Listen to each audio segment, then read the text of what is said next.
आलोक का बड़ा बयान सामने आया है जिसमें उन्होंने कहा है कि इस मानसिकता की सरकार देश के संघीय ढांचे के लिए एक बहुत बड़ा खतरा है। पंजाब सरकार की तरह एनडीए शासित राज्यों में भी हरकत करने लगे अगर लोग, तो फिर संघीय ढांचे का क्या मतलब रह जाता है। कांग्रेस का एक भी नेता देश में क्या घूम पाएगा, यह भी अपने आप में एक बड़ा सवाल जिसे अजय आलोक ने खड़ा किया है। राहुल, प्रियंका, सोनिया तो बहुत दूर की खिचड़ी हैं। अजय आलोक ने पंजाब सरकार को बर्खास्त करने की मांग तक कर दी है। पंजाब में पीएम मोदी की सुरक्षा में चूक जिस तरीके से की गई, तस्वीरें आपके टीवी स्क्रीन पर हैं। तकरीबन 15 मिनट तक प्रधानमंत्री का काफिला रुका रहा।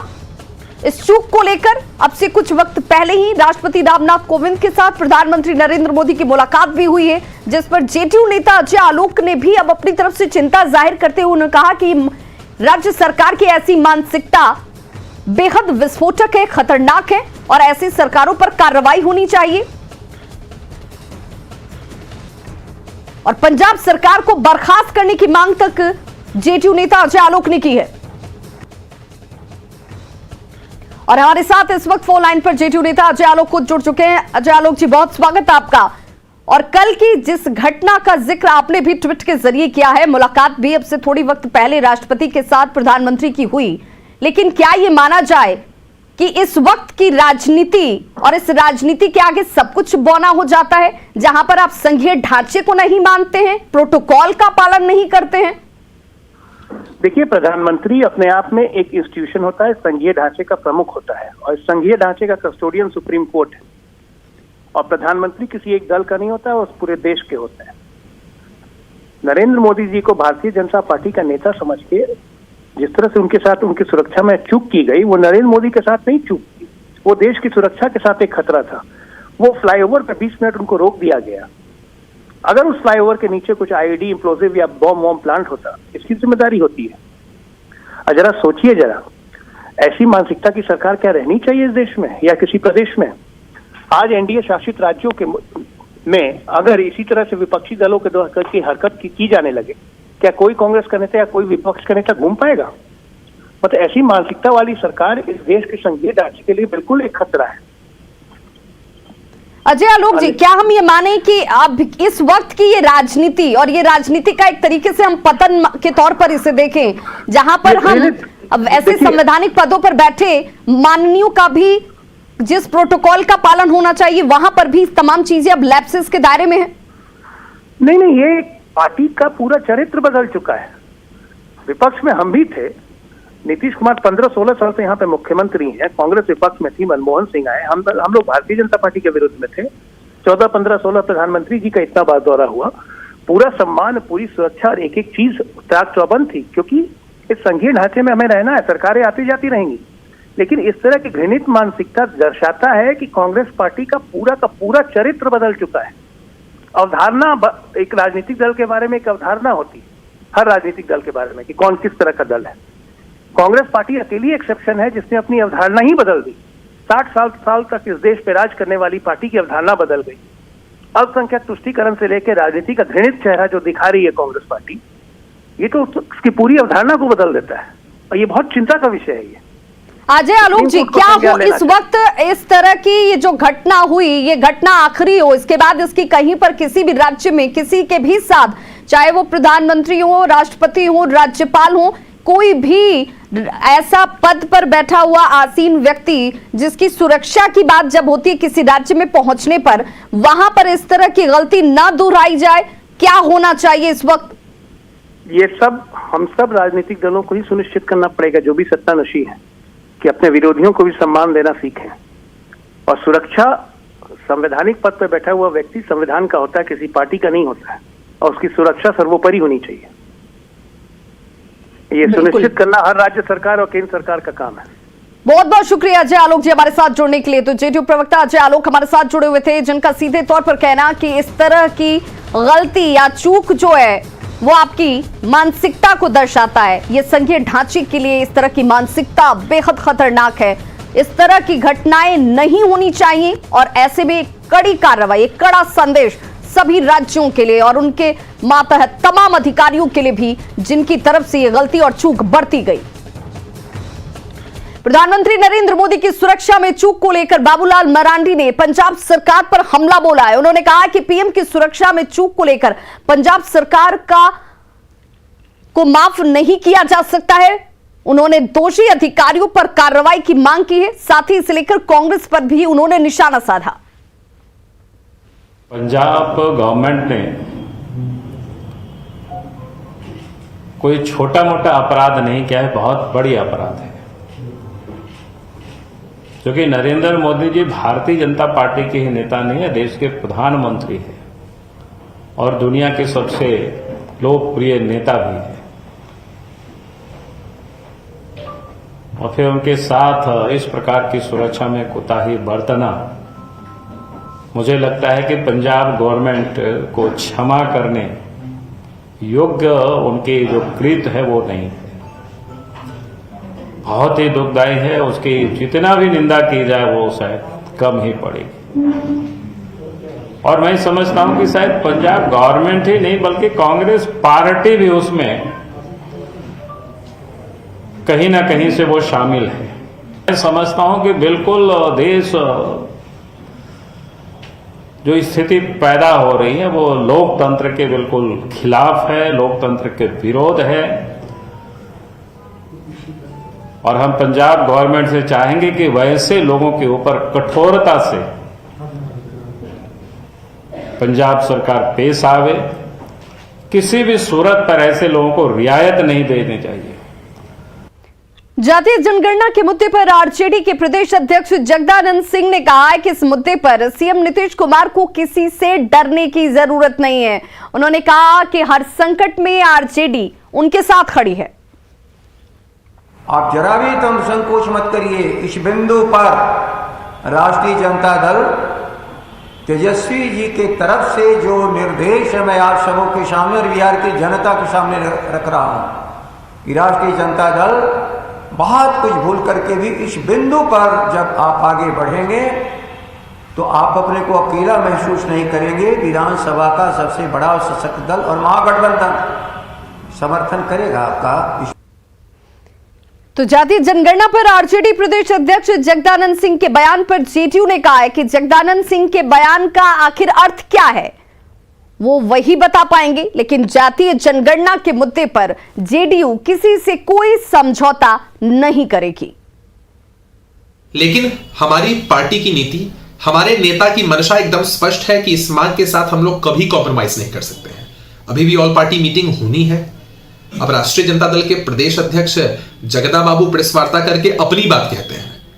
अपनी बात का मतलब वही समझा सकते हैं, लेकिन हम लोगों ने कभी इन दोनों ही मुद्दों को पक्ष विपक्ष के नजरिए से या सरकार के नजरिए से नहीं देखा है। आम आवाम की यही इच्छा है और इसी वजह से इस मुद्दे के साथ मजबूती से जनता दल यूनाइटेड खड़ी है। तो जगदानंद सिंह द्वारा नीतीश को दिए ऑफर को लेकर बीजेपी ने आरजेडी पर निशाना साधा। पार्टी प्रवक्ता प्रेम रंजन पटेल ने कहा कि आरजेडी को एहसास हो क्या है कि जनता का अब साथ उन्हें नहीं मिलने वाला है, इसीलिए अगल बगल देख रहे हैं। देखिए, राष्ट्रीय जनता दल को यह एहसास हो गया है। विगत विधानसभा के चुनाव में पूरी ताकत उसने लगाया, अब वो कभी सफल नहीं हो सकता है। अब उनके ऊपर जो बिहार की जनता का विश्वास ही पैदा नहीं हो रहा है, तो उनको लगता है कि अब इधर उधर ताक झाक करो। लेकिन नीतीश कुमार उतने कच्चे नहीं है व्यक्ति, वो बड़ा सोच समझ कर करके फैसला लेते हैं और काठ कहाड़ी दोबारा नहीं चढ़ता है। कोरोना की नई गाइडलाइंस के तहत कोचिंग संस्थान आज से सिर्फ 50% उपस्थिति के साथ ही चलेंगे और कोचिंग संस्थानों ने प्रतियोगी परीक्षाओं की तैयारी करने वाले अभ्यर्थियों के लिए वैक्सीनेटेड होना अनिवार्य कर दिया है। देखिए पटना से हमारे संवाददाता संजय कुमार की रिपोर्ट।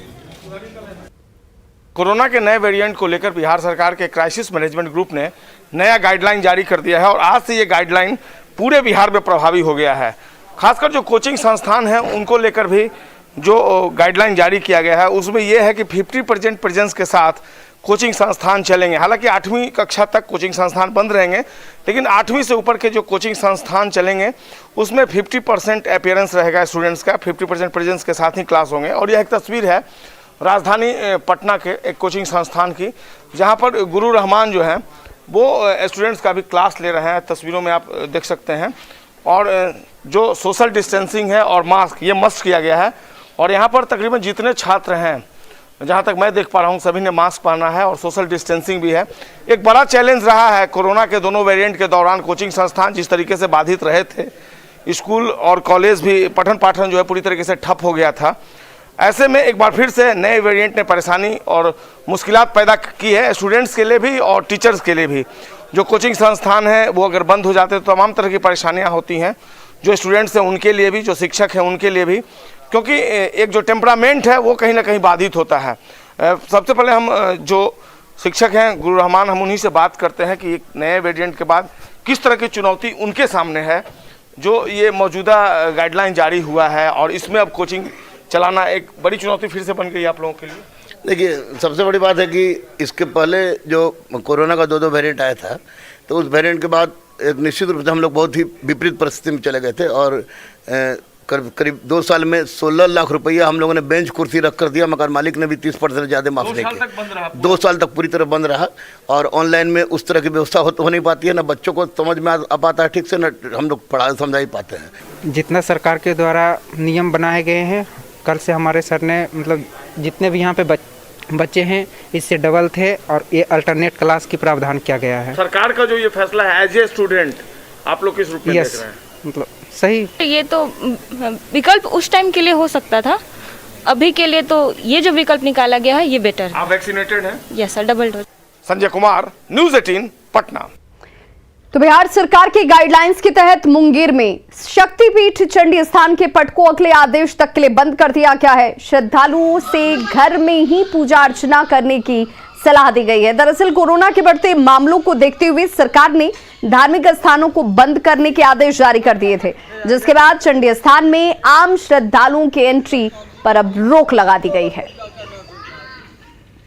सरकार के आदेशानुसार अगले आदेश तक शक्तिपीठ मां चंडिका स्थान मंदिर को पूर्ण रूपेण से बंद कर दिया गया है। कोविड-19 के बढ़ते प्रभाव को देखते हुए आम जनों से एवं समस्त देशवासियों से ये आग्रह है कि सोशल डिस्टेंसिंग का पालन करें, अपने घर में रहें और सुरक्षित रहें। और एयरपोर्ट की तर्ज पर पटना जंक्शन पर भी जल्द ही पिक एंड ड्रॉप सेवा की शुरुआत होगी। इससे जंक्शन परिसर में जाम की समस्या से लोगों को निजात मिलेगी और इस व्यवस्था के तहत 3 मिनट के अंदर यात्री को छोड़ने पर कोई पार्किंग शुल्क नहीं देना होगा। देखिए हमारे संवाददाता धर्मेंद्र कुमार की रिपोर्ट। एयरपोर्ट जैसी सुविधा पटना जंक्शन पर भी मिलनी शुरू हो जाएगी। जिस तरह से एयरपोर्ट में यात्रियों को 3 मिनट के अंदर अपने गाड़ी से उतरने के बाद उन्हें पार्किंग शुल्क नहीं लगता है, उसी तरह की सुविधा पटना जंक्शन में भी जल्दी ही मिलने वाली है। अब आप पटना जंक्शन अगर उतरते हैं तो आप अपने गाड़ी से उतरकर 3 मिनट तक अगर आपकी गाड़ी यहाँ से निकल जाती है तो आपको पार्किंग शुल्क नहीं देना पड़ेगा और उसके लिए एक गोलंबर का निर्माण कराया जा रहा है। जल्दी ही ये गोलंबर का निर्माण होगा और पटना जंक्शन पर यातायात व्यवस्था और कहें तो जिस तरह से भीड़ भाड़ लगती है, गाड़ियों की जाम की समस्या बन जाती है, उस तरह की समस्या से निजात पाने के लिए जल्दी ही ये प्रयास किए जाएंगे और जल्दी इस गोलंबर को तैयार किया जाएगा, जिससे कि जो यात्री पहुंचेंगे उन्हें 3 मिनट के अंदर पटना जंक्शन पार्किंग के पास उतरना पड़ेगा और उन्हें कोई भी पार्किंग शुल्क देना नहीं पड़ेगा। तो कहा जा सकता है कि जिस तरह से यात्रियों की सुविधा में लगातार पटना जंक्शन पर वृद्धि हो रही है और उसी वृद्धि में इसको जोड़ कर देखा जा सकता है कि पार्किंग बनने से और इस तरह के पार्किंग सुविधा होने से लोगों को पार्किंग शुल्क नहीं देना पड़ेगा और 3 मिनट से अधिक अगर उनकी गाड़ी रुकती है तो फिर उनको उनकी गाड़ी को पार्किंग में लगाना पड़ेगा और तब जाके ही उनको पार्किंग शुल्क लेना पड़ेगा। न्यूज़ 18 के लिए पटना से धर्मेंद्र कुमार। कोरोना की तीसरी लहर को लेकर सीतामढ़ी में स्वास्थ्य विभाग अलर्ट पर है। सदर अस्पताल में 2 ऑक्सीजन प्लांट लगाए गए हैं, जिससे 100 बेड तक सीधे ऑक्सीजन की सप्लाई हो रही है। जायजा लिया संवाददाता राकेश रंजन ने। मैं इस वक्त मौजूद हूँ सीतामढ़ी सदर अस्पताल में और सदर अस्पताल की जो तस्वीर है हम आपको दिखलाने की कोशिश करते हैं। सीतामढ़ी जिले में कोरोना के संभावित तीसरी लहर को देखते हुए जो जिला प्रशासन है और स्वास्थ्य विभाग है वो पूरी तरीके से अलर्ट मोड में है और सीतामढ़ी सदर अस्पताल में 2 ऑक्सीजन जनरेशन प्लांट की स्थापना की गई है। प्रधानमंत्री सहायता कोष से वो दोनों ऑक्सीजन जनरेशन प्लांट बेहतर तरीके से काम कर रही है और यहाँ पर किसी भी तरीके की कोई परेशानी नहीं है। और सबसे बड़ी बात यह है कि इस ऑक्सीजन जनरेशन प्लांट के जरिए तकरीबन 100 रोगियों को एक साथ ऑक्सीजन आपूर्ति की जा रही है। तकरीबन 100 बेडों पर ऑक्सीजन की व्यवस्था यहाँ पर लागू की गई है जो मरीजों को ऑक्सीजन उपलब्ध कराने का काम करती है। तो जो सीतामढ़ी का स्वास्थ्य विभाग है और जिला प्रशासन के जो अधिकारी है उनके द्वारा यह लगातार प्रयास किया जा रहा है कि कोरोना के जो संभावित तीसरी लहर है उसको लेकर पूरी व्यवस्था बेहतर रहे और यही वजह है कि यह ऑक्सीजन जनरेशन प्लांट पिछले कई महीनों से काम कर रही है। हमारे साथ सीतामढ़ी सदर अस्पताल के स्वास्थ्य प्रबंधक है, हम उनसे बात करते हैं, जानने की कोशिश करते हैं कि किस तरीके से काम करता है, किस तरीके से काम करता है। देखिए ये पूर्णतः ऑटोमेटिक मशीन है, ये 24x7 में काम करता है। यहाँ से ऑक्सीजन जनरेट होकर मेरा 100 बेड का जो ये पूरा बिल्डिंग है उसमें ऑक्सीजन यहाँ से सप्लाई होता है। तो एक बात बताइए कि कितना ऑक्सीजन प्लांट है यहाँ पर? ये 2 ऑक्सीजन प्लांट है, एक 200 लीटर पर मिनट और एक है 1000 लीटर पर मिनट। अभी हमको खपत कम है इसलिए 200 लीटर चलाते हैं, 1000 को बंद करके रखें, आवश्यकता पड़ने पर उसका भी यूज करेंगे। दोनों चालू अवस्था में है, मॉक ड्रिल होती रहती है हमेशा। अभी केंद्र सरकार के निर्देश में भी मॉक ड्रिल हुआ था, दोनों उसमें सफल हुए थे। एक तो 24 घंटा चलता है, एक बंद रहता है, जरूरत के हिसाब से चलता है। एक बात बताइए, कोरोना के जो संभावित तीसरी लहर है उसको लेकर आप लोग कितना सचेत हैं? ऑक्सीजन के जो पिछली बार जो देखा गया था कि ऑक्सीजन की कमी की वजह से दिक्कत हो रही थी, इस बार पूरे शहर में उसकी कोई कमी नहीं होगी। लगभग हम लोग 500 मरीज को एक साथ ऑक्सीजन दे सकते हैं, उतना हमारे पास जनरेशन होता है पर मिनट। राकेश रंजन, न्यूज 18 सीतामढ़ी। वहीं सीतामढ़ी के आरक्षी केंद्र में कोरोना विस्फोट हुआ है। 19 पुलिसकर्मी पॉजिटिव पाए गए हैं, जिसके बाद संक्रमित पुलिसकर्मियों को आइसोलेट कर दिया गया है। वहीं आरक्षी केंद्र में बाहरी लोगों के प्रवेश पर रोक लगा दी गई है। जायजा लिया संवाददाता राकेश रंजन ने। मैं इस वक्त मौजूद हूँ सीतामढ़ी के जिला मुख्यालय डुमरा में और डुमरा में यह आरक्षी केंद्र है और आरक्षी केंद्र में अभी तमाम तरह के पाबंदियां लगा दी गई है क्योंकि कल जांच के दौरान कुल 19 जो लोग थे यहाँ के पुलिसकर्मी वो कोरोना पॉजिटिव पाए गए थे, जिसके बाद से आरक्षी केंद्र को जो सुरक्षा है इसकी बढ़ा दी गई है और यहाँ पर अनावश्यक रूप से किसी के प्रवेश की अनुमति नहीं है। जो भी कोरोना पॉजिटिव पुलिसकर्मी थे उनको आइसोलेट कर दिया गया है, उनका इलाज किया जा रहा है। बिहार में जिस तरीके से कोरोना संक्रमण का खतरा बढ़ता जा रहा है, ठीक उसी तरीके से सीतामढ़ी जिले में भी कोरोना पॉजिटिव मरीजों की संख्या में लगातार वृद्धि हो रही है। और आप तस्वीर देख सकते हैं, यह डुमरा के आरक्षी केंद्र की तस्वीर है जहां पर कल जांच के दौरान कुल 19 पुलिसकर्मी पॉजिटिव पाए गए थे और जिसके बाद एक एसएसबी का जवान भी कोरोना पॉजिटिव पाया गया था। तो उसके बाद से लोगों में हड़कंप की स्थिति है और लगातार लोगों का इलाज कराया जा रहा है, उनको आइसोलेट कर दिया गया है और बेहतर तरीके से उनको होम आइसोलेट में भी कई लोगों को रखा गया है और उनके इलाज की प्रक्रिया लगातार जारी है। राकेश रंजन, न्यूज 18 सीतामढ़ी। तो कोरोना से घबराना नहीं है, लेकिन वायरस के नए वेरिएंट ओमिक्रॉन को हल्के में भी लेने की भूल न करें, क्योंकि ये बेहद तेजी से फैलता है। ऐसे में बहुत ज्यादा लोगों के संक्रमित होने पर संकट बड़ा हो सकता है। लिहाजा न्यूज 18 आपसे ये अपील करता है कि टीकाकरण जरूर कराएं, N95 मास्क का इस्तेमाल कीजिए, कोविड प्रोटोकॉल का हमेशा पालन करें। सासाराम में ऐतिहासिक शेरशाह सूरी के मकबरे को 21 जनवरी तक कोरोना की वजह से बंद कर दिया गया है। हालांकि जानकारी के अभाव में कई पर्यटक आज यहां पर पहुंच गए, लेकिन उन्हें निराशा हाथ लगी। देखिए संवाददाता अजीत कुमार की रिपोर्ट। कोरोना वायरस के संक्रमण को देखते हुए सरकार ने आज से कई पाबंदियां लगाई है। मैं अभी हूँ सासाराम के ऐतिहासिक शेरशाह सूरी के मकबरा के पास। आप देख सकते हैं शेरशाह सूरी का ऐतिहासिक मकबरा सासाराम में अवस्थित है और वहाँ पर ताले लटके हुए हैं। आप यहाँ देखिए किस प्रकार यहाँ पर जो है ताला लगा दिया गया है। आज जो है आज से 20 तारीख तक पर्यटकों के यहाँ पर प्रवेश निषेध कर दिया गया है और आप देख सकते हैं एक नोटिस लगाई गई है। पर्यटकों के लिए एक नोटिस चिपकाया गया है जिसमें लिखा गया है कि भारतीय पुरातत्व सर्वेक्षण पटना अंचल के द्वारा 6 जनवरी से लेकर 21 जनवरी तक ये मकबरा का पूरा परिसर बंद रहेगा। लेकिन सुबह सुबह जो कई पर्यटक है वो घूमने यहाँ पर आ गए थे, लेकिन आप देख सकते हैं लेकिन उन लोगों को निराशा हाथ लगी है, क्योंकि संक्रमण का काल है और सरकार ने लोगों को की हिफाजत के लिए कई निर्णय लिए हैं, जिसके कारण बंद किया गया है। आप देख सकते हैं किस प्रकार पर्यटक यहाँ पर पहुँच रहे हैं। बहुत लोगों को जानकारी नहीं थी, वो लोग यहाँ पहुँचे हैं, लेकिन यहाँ पर जो है बंद पाया जा रहा है मकबरा का परिसर, चूंकि संक्रमण है और संक्रमण के खतरे को देखकर सरकार ने यह निर्णय लिया है कि जो भीड़ भाड़ वाले स्थल है या फिर मंदिर हो या फिर जो पर्यटन स्थल है जहाँ लोग इकट्ठा होते हैं उसको फिलहाल बंद रखा जाएगा, ताकि संक्रमण के खतरे को कम किया जाए और लोगों को कोरोना के खतरे से बचाया जा सके। अजीत कुमार, न्यूज़ 18, सासाराम। तो खबरों का सिलसिला लगातार जारी है।